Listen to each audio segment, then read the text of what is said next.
सुबह 5:30 बजे खत्म हो जाएगी। तो क्या मियाद खत्म होने के बाद अमेरिका ईरान के ऊर्जा ठिकानों को निशाना बनाकर तबाह करेगा?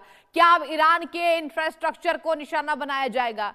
हालांकि ट्रंप के अल्टीमेटम के बाद ईरान ने साफ कर दिया था कि ईरान सरेंडर नहीं करेगा, अमेरिका को करारा जवाब देगा। तो कुल मिलाकर ईरान और अमेरिका के बीच जंग खत्म होने के आसार बनते दिख रहे हैं। ट्रंप ने मंगलवार को ईरान के लिए पावर प्लांट डे और ब्रिज डे घोषित कर दिया है। इसके साथ ही ट्रंप आज एक प्रेस कॉन्फ्रेंस भी करने वाले हैं। ऐसे में अब आगे क्या होगा, इसी मुद्दे पर हम खास मेहमानों के साथ चर्चा विशेष करेंगे कि आखिर ये जो अल्टीमेटम है, ये जो अल्टीमेटम जब पूरा होगा तो अब ट्रंप आगे क्या कर सकते हैं, उनकी चाल क्या हो सकती है। अब ऐसे में देखिए, आपको बताना जरूरी हो जाता है कि आखिर दोनों देशों के बीच कितनी ज्यादा ताकतें हैं। अगर बात की जाए ईरान की, बात की जाए अमेरिका इजराइल की, तो ये जो अल्टीमेटम है इसको ईरान कैसे ले रहा है, ये भी आपको जानकारी देना अहम हो जाता है। बता दें आपको, ग्राफिक्स के माध्यम से समझाते हैं कि आखिर क्या है ट्रंप का अल्टीमेटम। हॉर्मुज स्ट्रेट खोलने की धमकी दी है। जी हाँ, ये पूरी दुनिया जानती है। ईरान को 48 घंटे का वक्त दिया गया था कि आप स्ट्रेट ऑफ हॉर्मुज खोल दीजिए, बात नहीं मानने पर बना देंगे नरक। और कहा था पागलों, यहां पर हॉर्मुज का रास्ता खोलो। अब ईरान का सब कुछ उड़ा देने की धमकी दी गई है राष्ट्रपति ट्रंप के द्वारा। बता दें आपको, ईरान के तेल पर भी कब्जा करने की धमकी दी थी। आपको याद होगा, ईरान का तेल मुझे पसंद है, ये बयान भी दिया था ट्रंप ने। मंगलवार को पावर प्लांट डे और ब्रिज डे उन्होंने घोषित कर दिया। अब ईरान ने अल्टीमेटम को मूर्खतापूर्ण बता दिया। देखिए, ये ईरान की ताकत है, मूर्खतापूर्ण बता दिया ट्रंप के यहां पर दावे को। और अमेरिका हमला करता है तो करारा जवाब मिलेगा। ये पूरी दुनिया देख रही है कि ईरान रिटेलिएट कर रहा है। अब ऐसे में देखिए, तमाम ये सवाल तैयार है कि आखिर ईरान का क्या होगा, क्योंकि ट्रंप की धमकी से ना ईरान डर रहा है, ना ईरान झुक रहा है और ना ईरान सरेंडर कर रहा है। और चलिए अब चर्चा की शुरुआत करेंगे। हमारे साथ इस पैनल में captain Shyam Kumar, defence expert है, जुड़ चुके हैं। सर गुड मॉर्निंग आपको। और सबसे पहला सवाल कैप्टन सर आपसे, ये जो अल्टीमेटम है सर, अब ईरान तो कह रहा है ये मूर्खतापूर्ण है, हमें कोई फर्क नहीं पड़ता है, ईरान की ताकत भी पूरी दुनिया देख रही है, ऐसे में ट्रंप का क्या होगा? नमस्कार, जय हिंद शानो वरुणा। जय हिंद। देखिए, ये बहुत दिनों से लगातार आपके चैनल में भी और लगातार आकलन करते हुए मैं ये देख रहा हूं कि कहीं पे निगाहें, कहीं पे निशाना के साथ अमेरिका खासकर इस युद्ध में आया है। इजराइल की आप बात माने तो अपने अस्तित्व के खतरे के साथ, मैं एम्स की बात कर रहा हूं ताकि पता लगे कि आखिर ये वॉर जाती कहां है। तो ये इसलिए हो रहा है कि उन्होंने कहा कि वो ईरान नेगोशिएशन टेबल पे आने के बावजूद प्रीएम्प्टिव स्ट्राइक कर सकता था, इजराइल रेडी था करने के लिए, तो अमेरिका को कूदना ही पड़ा 28 फरवरी को। वरना वो अभी क्यों आया, 12 दिनों की पिछली लड़ाई के बाद, इस गैप के बाद क्यों आया, ये सारे बातें जहन में आती हैं। मैं इसलिए सब कह रहा हूं कि अब लगातार मिसाइल्स गिरना, ये मरना वो मरना, एक टैक्टिकल बातें हैं, स्ट्रेटेजिक बातें ये है कि आखिर लड़ाई क्यों और कहां जा रही है। ये प्रश्न सबसे ज्यादा है कि कहीं सामरिक हताशा तो नहीं होगी दोनों को बाद में, या कोई ना कोई डिसाइसिव निकलेगा इस युद्ध से। तो जो एनिहिलेशन हो रही है, जो मारा जा रहा है, जो दबाया जा रहा है ईरान को, वो इसलिए कि फिलहाल बात सिर्फ इतनी है, एग्जिस्टेंशियल थ्रेट तो इजराइल की बात और लेबनान से और हमास से वो कर लेगा, और ईरान को भी रोग स्टेट करार करके और एनिहिलेट कर रहा है, कर देंगे ये लोग। लेकिन ऑयल पे कब्जा, गल्फ पे कब्जा, मिडिल ईस्ट को सुकून और मिडिल ईस्ट को कुछ गिफ्ट, जब तक ये नहीं होगा तब तक ये लड़ाई बंद नहीं होगी। और उसको कहते हैं कि आप जहां पर आपकी नजर है उसको आप डिस्ट्रॉय कर रहे हो, लेकिन निशाना कहीं और है। निशाना तो स्ट्रेट ऑफ हॉर्मुज की ऑयल, जो फ्रीडम ऑफ नेविगेशन और कंट्रोल हटा के ईरान से मिडिल ईस्ट को दूसरे कंट्रीज को देना और वहां से फिर अपने को निकालना, ये जरूरी है। मैं कुछ और बातें इस पर अगली सेगमेंट में कहना चाहूंगा कि ऐसा अमेरिका क्यों कर रहा है और अमेरिका की सामरिक नीति में क्या परिवर्तन हुआ है पिछले 5 सालों में, और उसी के तहत ये लंबी लड़ाई का सिलसिला है। इसलिए छोटी छोटी बातें जब ट्रंप करते हैं तो उनको जोड़ के एक सीरीज में देखना पड़ेगा। और 28 फरवरी और उसके पहले 5 साल की बातें जब तक हम नहीं समझेंगे, सेंट्रकॉम की तैयारी नहीं समझेंगे, रीजन्स क्यों है लड़ने का और क्या बातें हो रही है, यूयू हो, नाटो हो, जापान हो, दूसरे कंट्री क्यों ऐसे बोल रहे हैं, मिडिल ईस्ट क्यों चुप है, इन सब को देख के हमें समझना पड़ता है। इसलिए थोड़ी सी आकलन की बातें हैं इसमें, मैं बताऊंगा धीरे धीरे। जी बिल्कुल, लेकिन सर ये भी जानकारी सामने आ रही है कि ये जो अल्टीमेटम है अब पूरी दुनिया को यही लग रहा है कि ये ट्रंप है। पहले भी अल्टीमेटम दे चुके हैं और पहले भी हमने रिजल्ट देखा जीरो, क्योंकि रिटालिएशन दोनों देशों के बीच में जबरदस्त तरीके से हो रहा है। लेकिन इस अल्टीमेटम को क्या ईरान सीरियस ले, आप क्या समझ रहे हैं? ईरान की जो कैपेबिलिटी है सर, पूरी दुनिया इसको देख रही है किस तरीके से वो अटैक कर रहा है। आज भी उसने साफ कह दिया कि हम नहीं झुकेंगे। ऐसे में ट्रंप, क्या लगता है आपको, जिस तरीके का मिजाज है ट्रंप का, तो वो देख रहे हैं कि ईरान झुकने को तैयार नहीं है, तो क्या बड़ा अटैक हो सकता है आज या कल में? क्योंकि आज 6 अप्रैल है और आज का ही अल्टीमेटम था।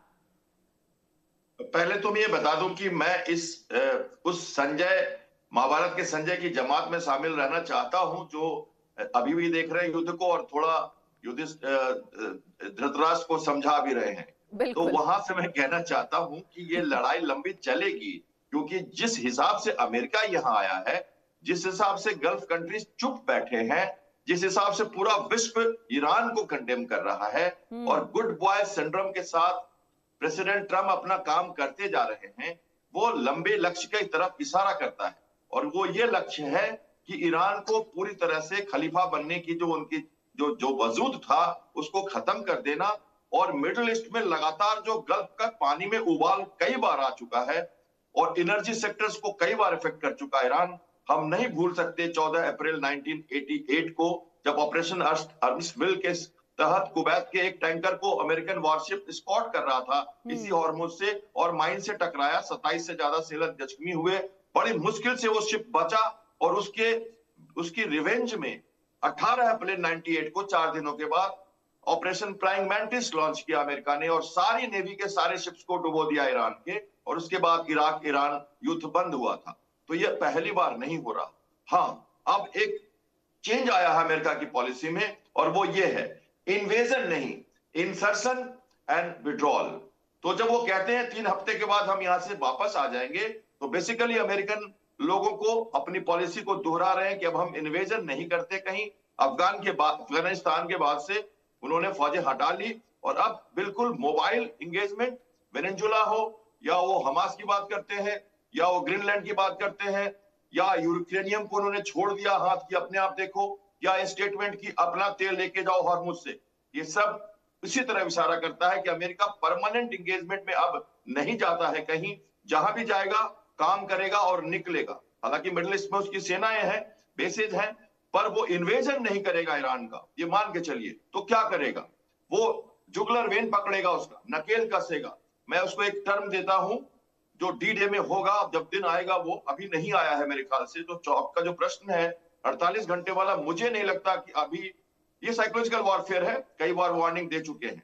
लेकिन जब डी डे आएगा तो shackle by miracle, shackle Iran by miracle, और शैकल करने से पहले ईरान को और तोड़ना पड़ेगा। उसकी जो विजिबल थ्रेट्स हैं उसको उसने डिस्ट्रॉय किया है, वो भी बाकी है। और इनविजिबल जो एसिमेट्रिक थ्रेट्स हैं, जो छोटे छोटे बोट्स, मिसाइल्स, माउंटेन अंडर के छिपे हुए लोग, unmanned aircraft and crew, midget submarines, ये सब अभी हैं। और उसके बाद में काफी सारी सेंटकॉम ने तैयारी की है अपनी टेक्नोलॉजी स्पेस के साथ। ये सब आपने देखा, एक नमूना उसका, लोग कह रहे थे फेल्यूर, ट्रंप घुटने पे आ गए। मैंने कहा था एक पायलट को, एक क्रू को ये आराम से निकालेंगे, चाहे इसके लिए कुछ भी हो जाए। ये 2 दिन पहले मैंने क्लियरली कहा था। मैं एक मरीन पायलट हूं और स्पेशल ऑपरेशन का पायलट हूं, मरीन कमांडोज के साथ काम किया मैंने, और एयरक्राफ्ट कैरियर का पायलट हूं। बैटल ग्रुप के साथ मैंने कोऑर्डिनेशन किया जॉइंट ऑपरेशंस में, और बड़े वॉर गेमिंग्स में मैंने ये एक्सपीरियंस गेन किया है मैं over a period of 35 years. तो इस हिसाब से मैं कह रहा हूं कि ये दूसरे तरह का मिरेकल ऑपरेशन, स्पेशल तो होगा ही एयर इन्वेलपमेंट के साथ, और वहां पे वो कब्जा होगा, नकेल कसी जाएगी। तो इसके लिए थोड़ी सी पेशेंस चाहिए। विश्व उतावला है कि कोई डेवलपमेंट कोई नहीं, क्यों डिसीजन क्यों नहीं। ये आपका भी प्रश्न और दर्शकों का प्रश्न बार बार जहन में आता है कि ऐसा क्यों। ये नेवल मैरिटाइम इंगेजमेंट है, इस पे लड़ाई जरूर हो रही है जमीन पे फिलहाल, उनको सुलाने के लिए। जब तक वो सोएंगे नहीं मिलिटरली, तब तक ये नहीं हो सकता। इसलिए तैयारी है और लंबा युद्ध खिंच सकता है, ये मान के चलिए। Absolutely sir, you said it right कि ये जो युद्ध है वाकई ये रुकने का नाम नहीं ले रहा है। कभी तो दुनिया ये समझती है कि अब ईरान को जो धमकी मिली है, ईरान शांत बैठ जाएगा। फिर दुनिया देख रही है कि ईरान भी रिटालिएट कर रहा है, जितनी कैपेबिलिटी है ईरान उससे डट कर मुकाबला कर रहा है। इधर ट्रंप की बात पर अगर आप देखें, गौर फरमाया, तो ट्रंप जो कह रहे हैं वो करते नजर नहीं आ रहे हैं। अब उनकी जो छवि है वो वाकई धूमिल होती जा रही है। पहले हमें ये लगता था, पूरी दुनिया ये समझती थी कि ट्रंप ने एक बार एडवाइजरी जारी कर दी किसी देश के खिलाफ तो वो आधिपत्य कर लेंगे और ट्रंप के सामने भैया कौन है।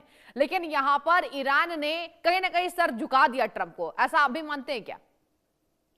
देखिए, ये बात हमें समझनी पड़ेगी। ट्रंप के दो रोल हैं। एक तो वो पॉलिटिकल लीडर हैं, देश के राष्ट्रपति हैं, और दूसरे रोल में वो कमांडर इन चीफ हैं, रणनीतिकार हैं। और आप देख रहे होंगे ईरान की तरफ से आईआरजीसी के स्पोक्स पर्सन बोलते रहते हैं, अमेरिका की तरफ से कोई स्पोक्स पर्सन नहीं बोलता।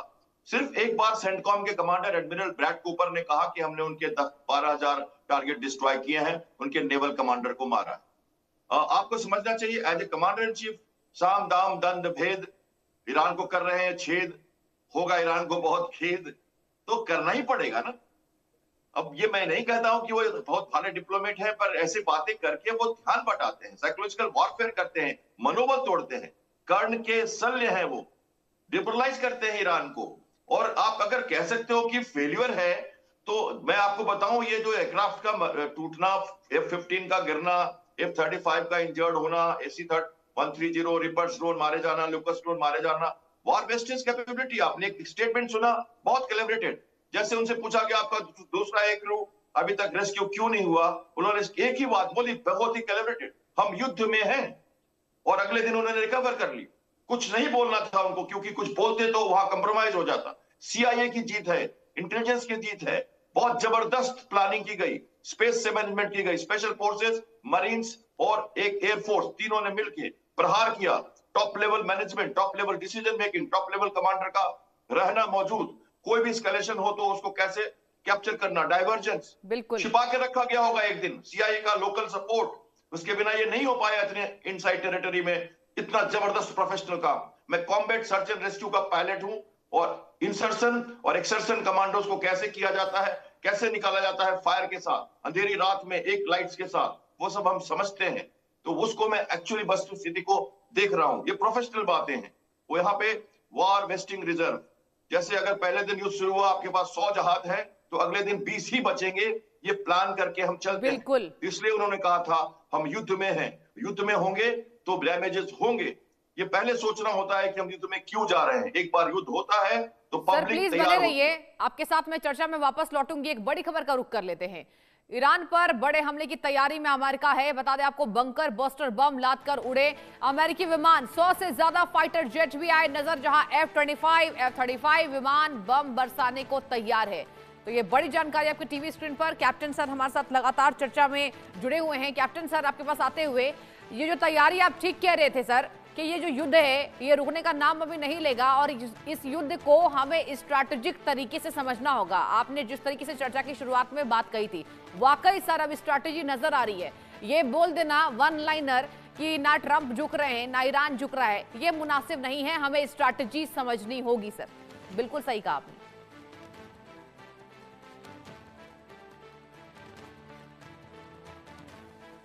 2021 में अफगानिस्तान से बाइडेन के टाइम में हमने विड्रॉ कर लिया अमेरिका ने, और पॉलिसी रखी कि अब हमें दोबारा फुट्स ऑन बैक नहीं चाहते, और उसके बाद से सेंट्रल कमांड को रिऑर्गेनाइज किया गया, सेंट्रल कमांड को पूरी तरह से व्यवस्थित किया गया। अमेरिका ने पॉलिसी चेंज की, हम अब जाके कहीं बैठेंगे नहीं, हम काम करेंगे, मिशन डिप्लॉयड करेंगे और वापस आएंगे। इसलिए पूरी की पूरी पॉलिसी मैरीटाइम एंगेजमेंट पर शिफ्ट हुई।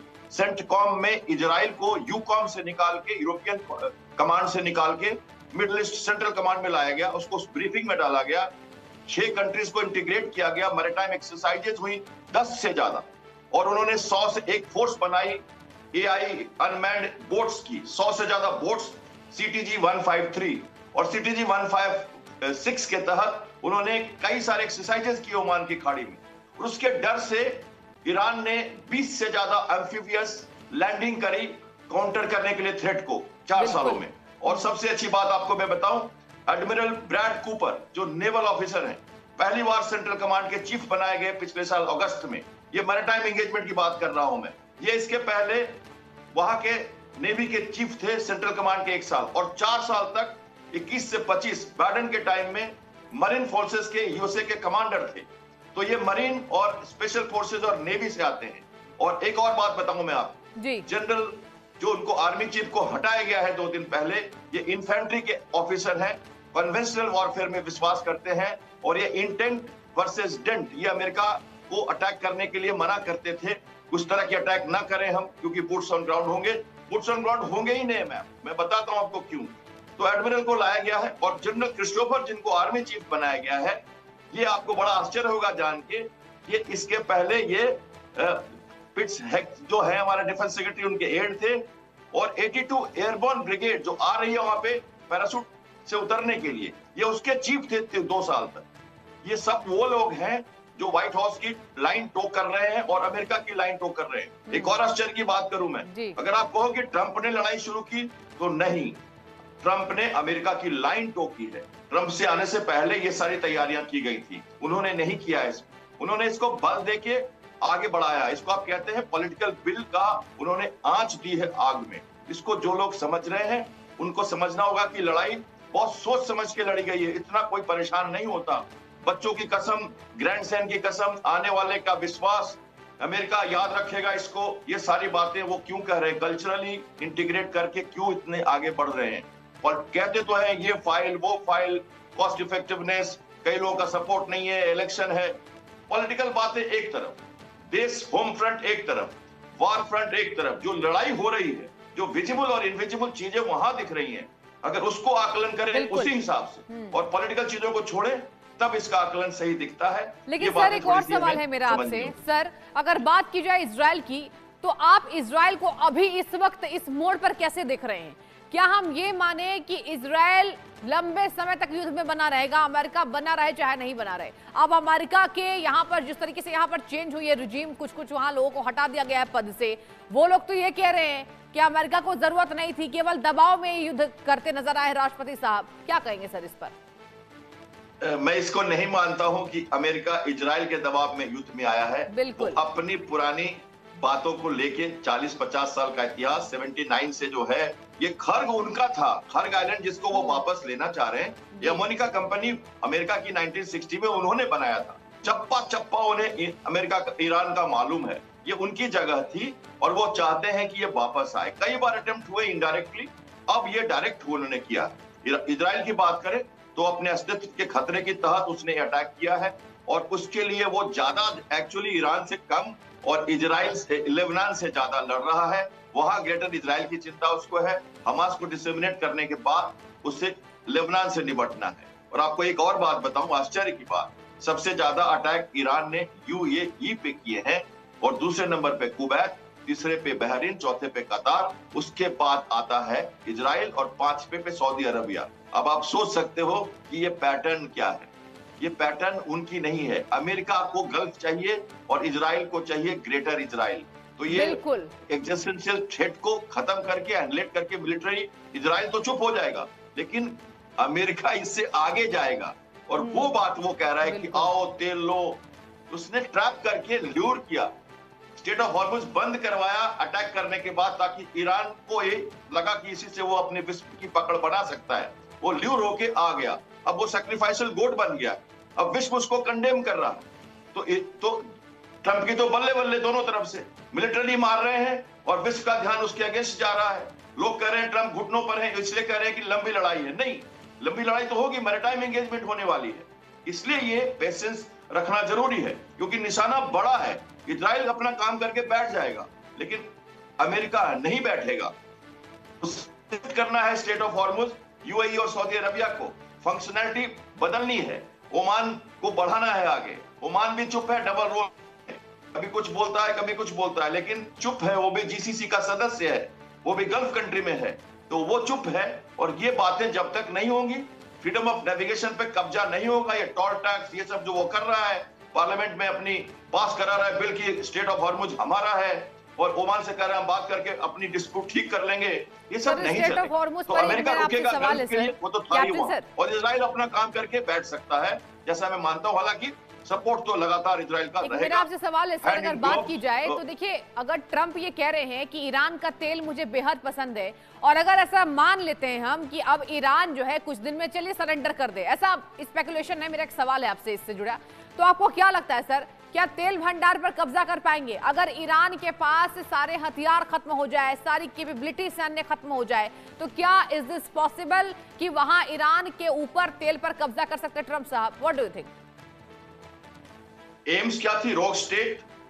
गलत हैंड में चला जाएगा मिसाइल्स, यूरेनियम, तो इसलिए रोग स्टेट है। हाँ। HHH को सपोर्ट करता है, इसके लिए खतरा है। जी। और दूसरी बात, यूरेनियम न बनने दें। तीसरी बात, इनकी मिसाइल कैपेबिलिटी को नष्ट करें। तो ये एम्स के साथ लड़ने आए थे, ये उनका पॉलिटिकल ऑब्जेक्टिव था, लेकिन एक्चुअली उनके साथ हिडन एजेंडा ये भी था, गल्फ के बॉर्डर्स पे कंट्रोल करना।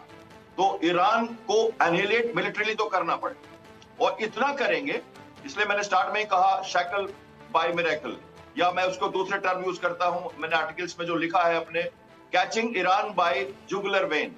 तो नकेल कसना, अगर सीधा सीधा कहें तो नकेल कैसे कसेंगे आप? इतनी मारेंगे कि वो चुप हो जाए और अटैक रिटेलिएट करने के लायक न रहे। और जब आप गल्फ के कोस्टल रीजन, आइलैंड्स, हॉर्मुज, कोसाम, खर्ग और ये जो कोस्टल रीजन है, बंदर अब्बास के एरियाज, इस एरियाज पे ऐसा कंट्रोल एसिमेट्रिकली करना पड़ेगा। एक भी आदमी नहीं लाएंगे, ये एक भी आदमी नहीं लाएंगे शुरू में, बाद में आके भले वो कैप्चर करें। Unmanned boats, unmanned crew, blockade with A space technology and special forces, वो भी बहुत दूर से। और इसलिए अभी फोर्सेस तो आई नहीं उनकी पूरी, अभी तो एम्फीबियस असॉल्ट शिप्स आए नहीं है। ट्रिपोली और बॉक्सर ग्रुप अभी वेट कर रहा है। फोर्ड, यूएसएस फोर्ड को रीमैन्यूवरिंग किया जा रहा है, उनको हटाया गया था, उनको सेव किया गया था। कई सारे फ्लैंक्स, देखिए मैं मैरीटाइम की बातें कर, सबको हटाया गया। ये ग्राउंड का अटैक नहीं है मैम, ये टैंक तोप की वॉर नहीं है, या आर्टिलरी की वॉर नहीं है, ये इनविजिबल दूसरे तरह की वॉर है। सारे अटैक्स डिस्टेंट हो रहे हैं, दूर से आते हैं लोग और दूर चले जाते हैं और हट जाते हैं इधर उधर। इसलिए तो वो डैमेज मिलिट्री नहीं कर पा रहा ईरान अमेरिका को। ये डाइवर्जनरी टारगेट्स, सेलेशन प्लांट को मारना, एनर्जी टारगेट्स को, इकोनॉमिक टारगेट्स को, रिजिम टारगेट्स को, इंफ्रास्ट्रक्चर टारगेट्स को, कमांड कंट्रोल टारगेट्स को। आपको याद होगा 18 मार्च को इजराइल ने ईरान के कैप्शियन फ्लीट जो नॉर्थ में है, जो रशिया से लाइफलाइन है, उसको पूरी तरह 30 साल तक वो कोई शिप नहीं बना पाएगा। शिप इंडस्ट्री सब के सब फोर्थ फ्लीट को खत्म कर दिया। 30 साल तक कोई शिप नॉर्दर्न फ्लीट में नहीं बना पाएगा ईरान। ऐसा किया 18 नौ, वो स्ट्रेटेजिक शिफ्ट था। ये भी उसी का एक तरीका है, स्टेप अप है, जो उस दिन का इशारा करता है जब ये नकेल कसेंगे, लिमिटेड कॉन्फ्लिक्ट पे उसको पकड़ेंगे और इतना गिरा देंगे कि वो मार नहीं पाएगा और चुप हो जाएगा। सरेंडर करे न करे, silence itself will become a decisive battle for America. तो वो लंबा दिन है, और ये 3 हफ्ते की बात प्रेसिडेंट ने की है, डिफेंस सेक्रेटरी ने कहा है तब तक जब तक जरूरी, इजराइल ने भी कहा है तब तक जब तक जरूरी। तो इन बातों को हम एक साथ मिला के पढ़ लें और अपने आप हमें इसके उत्तर मिल जाएंगे। हमारे दर्शक भी शायद उतावला हो रहे होंगे कि क्या होने वाला है, तो इनको मिला के देखें आप। मैं अपनी तरफ से नहीं कर रहा, मैं उनकी पॉलिटिकल लीडर्स की एम, उनका तरीका काम करने का, जो आ रहे हैं फोर्सेस और जो हो रहा है, वो ही कह रहा हूं। जी सर, आपने बहुत गहनता से एक एक करके इन बिंदुओं को समझाया।